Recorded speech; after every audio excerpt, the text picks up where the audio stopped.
रामपुर गांव में साल का सबसे छोटा दिन बीत चुका था। हर ओर घना कोहरा छाया था, मानो आसमान ने सफेद ओढ़नी डाल ली हो। ठंडी हवा हड्डियों तक चुभ रही थी और तापमान शून्य से नीचे गिर गया था। गांव के आखिरी सिरे पर रामू की छोटी सी झोपड़ी ठंड से थरथरा रही थी। मिट्टी की दीवारें नमी से भीगकर जम चुकी थीं। उस रात ठंड सिर्फ मौसम में नहीं थी, वो रामू के मन में भी उतर आई थी।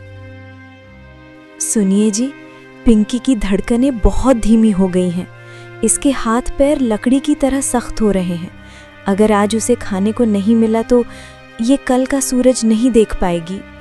क्या हमारी किस्मत में सिर्फ तड़पना ही लिखा है? राधा, लकड़ियां जो बटोरी थीं वो ओस ने गीली कर दी और मैं जंगल में भी नहीं जा सकता हूँ। ठंड से सब पेड़ों पर बर्फ जमी है। लगता है अब काम करना जाना ही पड़ेगा। पापा, मुझे ठंड बहुत लग रही है, कुछ करो पापा। और मुझे भूख भी बहुत लगी है, कल से कुछ खाया भी नहीं। जी पिंकी बेटा, मैं कुछ करता हूँ, तू बस हिम्मत मत हारना, मैं अभी जाता हूँ। पिंकी के इन शब्दों ने रामू के भीतर एक ज्वालामुखी सा दहका दिया। उसने तय कर लिया कि वो आज मौत को अपने घर में घुसने नहीं देगा, चाहे इसके लिए उसे अपना ज़मीर गिरवी रखना पड़े या अपनी जान।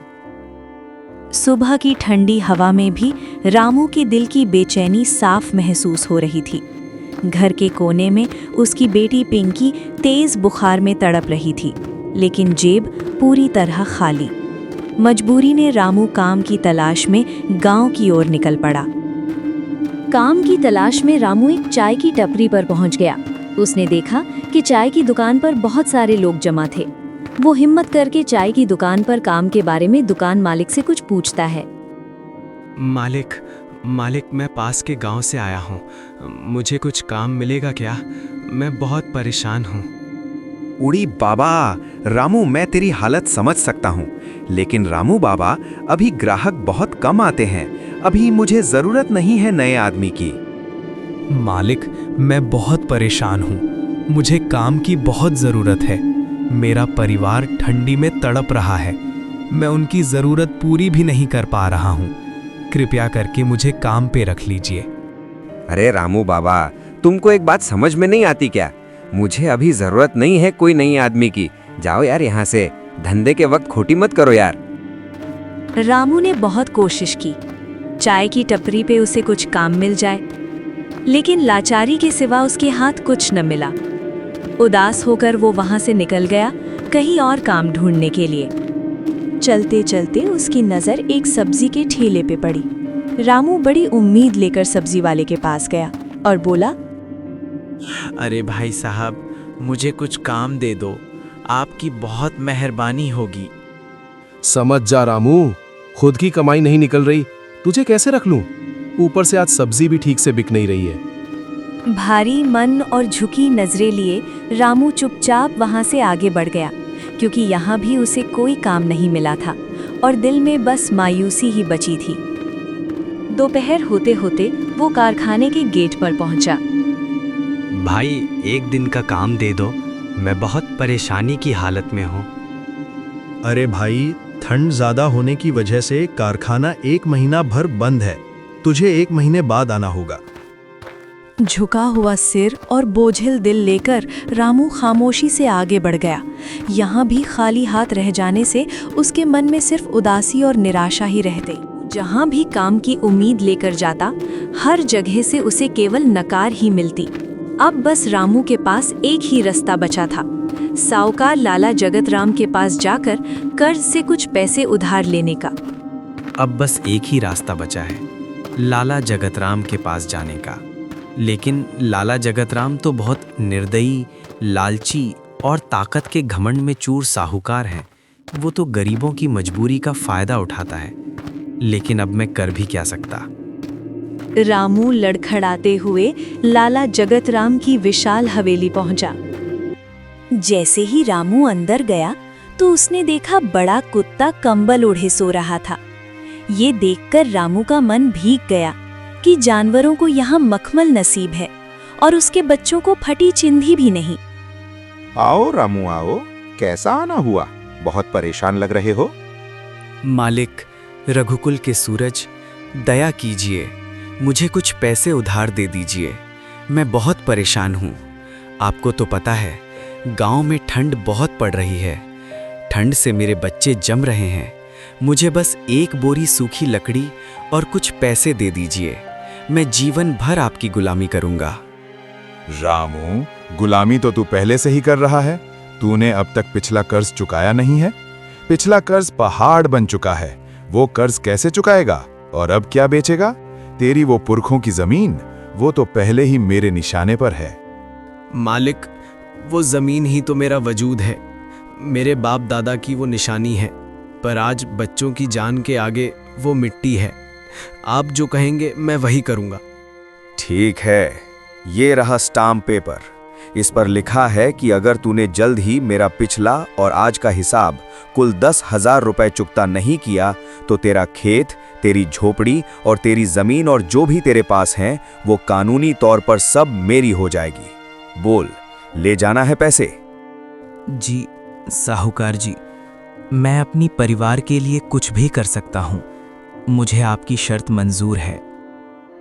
रामू ने बिना कुछ सोचे साहूकार लाला जगतराम की बात मान ली और अपना अंगूठा काली स्याही में डुबोया और कागज पर लगा दिया।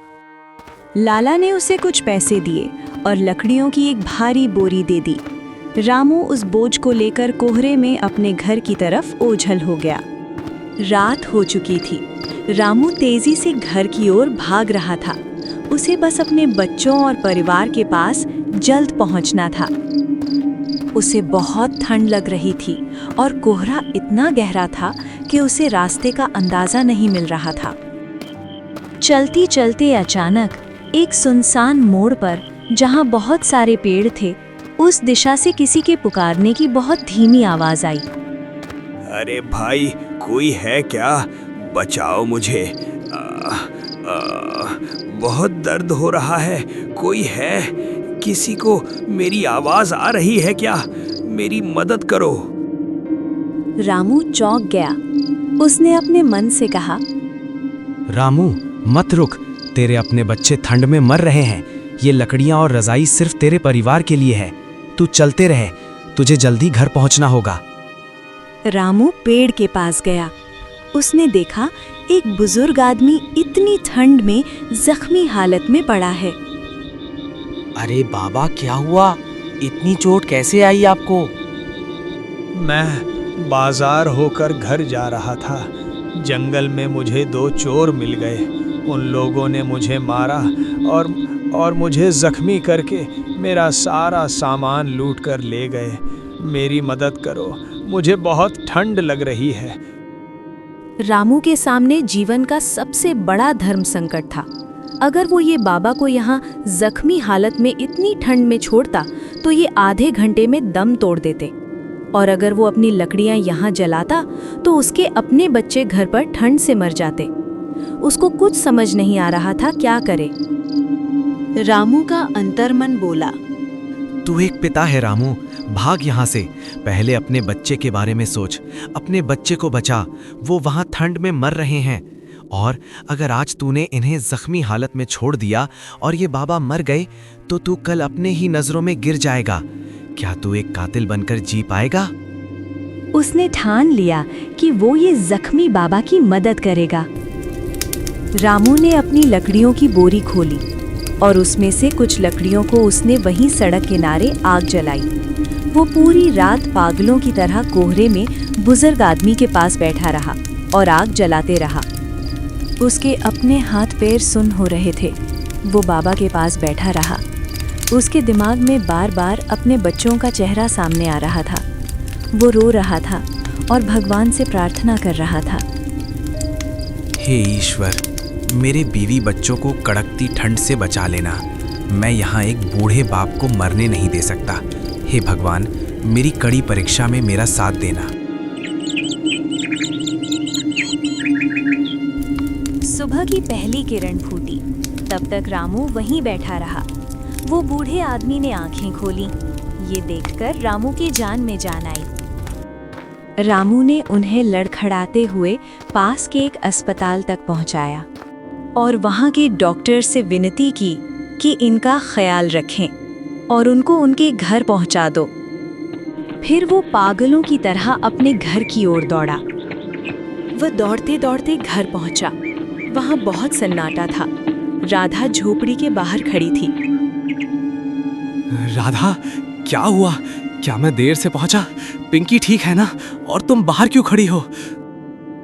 भगवान का शुक्र है, कल रात गांव के कुछ चरवाहे अपनी भेड़ें लेकर यहाँ रुक गए थे। उन्होंने दया करके थोड़ी आग जला दी थी। बच्चे बच गए।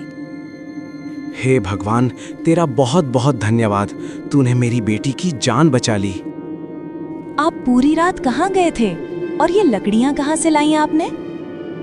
रामू पूरी हकीकत बताता है कि कल रात उसके साथ क्या क्या हुआ, कैसे उसने एक बुजुर्ग आदमी की जान बचाई।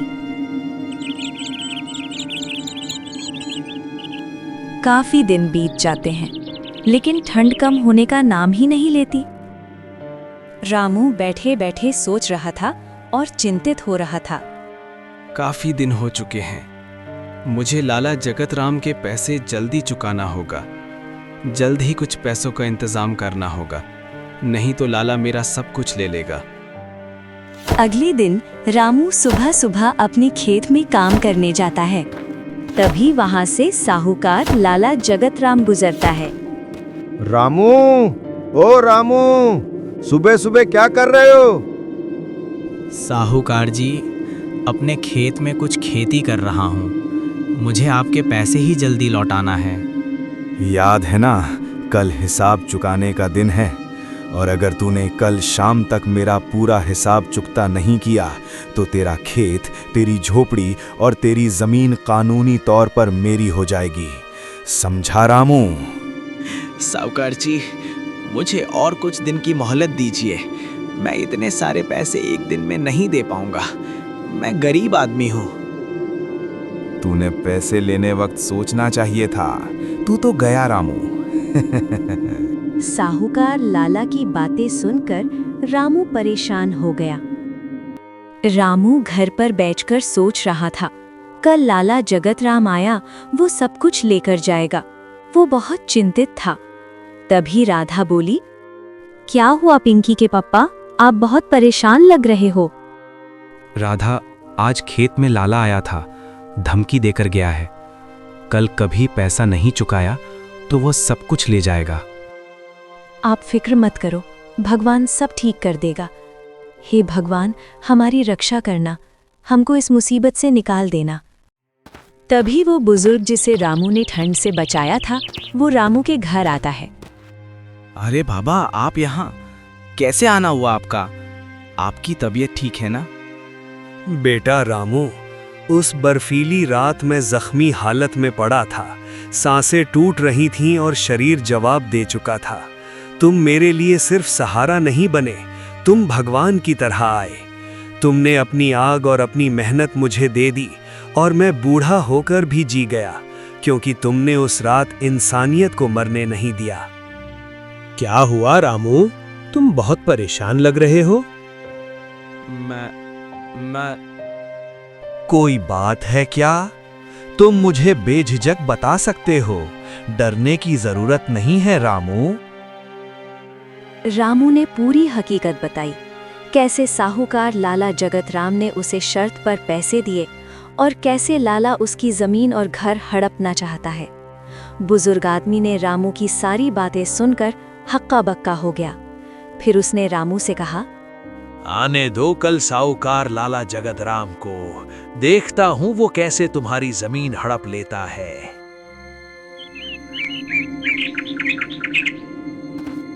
सुबह की किरण निकली ही नहीं थी, तभी लाला जगतराम रामू के घर आता है। रामू, सूरज निकल आया है। हो गया मेरे पैसे का इंतजाम। तो मेरा पैसा दे या फिर अपना बोरिया बिस्तर उठा और इस गांव से दफा हो जा। कानून अब मेरे साथ है। लाला जी, बस एक थोड़े वक्त की मोहलत और दे दीजिए। कोई आ रहा है मेरे पैसे लेकर। रामू, बस अब बहुत हो गया। पैसे दे वरना मैं घर का सारा सामान बाहर फेंक दूंगा। तभी वहां पर बूढ़े दीवान साहब सरपंच जी को लेकर आए। रुक जाओ लाला, ये घर अब खाली नहीं होगा और ना कोई यहाँ से जाएगा। आप कौन हैं बड़े मियाँ? हमारे बीच में मत पड़िए। जबान संभाल कर लाला, ये दीवान अमरनाथ हैं जो इस राज्य के पूर्व गृह मंत्री रह चुके हैं और अपने जिले के अधिकारी हैं। और सबसे बड़ी बात, ये उस इंसान के ऋणी हैं जिसे तुमने भिखारी समझ रखा है। दीवान साहब ने रामू का सारा कर्ज चुका दिया और उन्होंने साहूकार से उसकी जमीन, उसकी खेती और उसका घर सब कुछ छुड़ा दिया। रामू, कल रात तुमने सिर्फ मेरी जान नहीं बचाई, तुमने इंसानियत को मरने से बचा लिया। मुझे पता चला कि तुमने अपनी रजाई और लकड़ियां हमें दे दी, जबकि तुम्हारे अपने बच्चे घर में ठंड से लड़ रहे थे। ऐसी महानता मैंने आज तक नहीं देखी। दीवान साहब, मैंने वही किया जो मुझे ठीक लगा। लाला जगत राम, तुम्हारी लालची हरकतें मुझे सब पता चल चुकी हैं।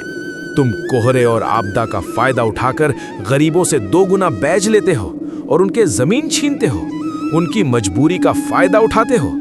आज से तुम पंचायत के किसी कामों में हिस्सा नहीं लोगे और तुम्हें पंचायत के सदस्य से निकाला जाता है। मंत्री की बातें सुनकर साहूकार लाला जगतराम वहां से गुस्से से निकल गया। रामू, मैं ये वादा करता हूँ कि तुम्हारे लिए पक्का घर बनाया जाएगा और तुम्हारे बच्चों की पढ़ाई और इलाज की जिम्मेदारी अब से मेरी है और तुम्हें स्थायी रोजगार दिया जाएगा। आज से तुम्हारी जिंदगी भी उसी इज्जत के साथ चलेगी जैसी इज्जत तुमने इंसानियत को दी है। बाबा, अब मुझे ठंड नहीं लग रही है। अब हम ठंडी में बाहर जा सकते हैं। अब हम हमेशा ऐसे ही खुश रहेंगे।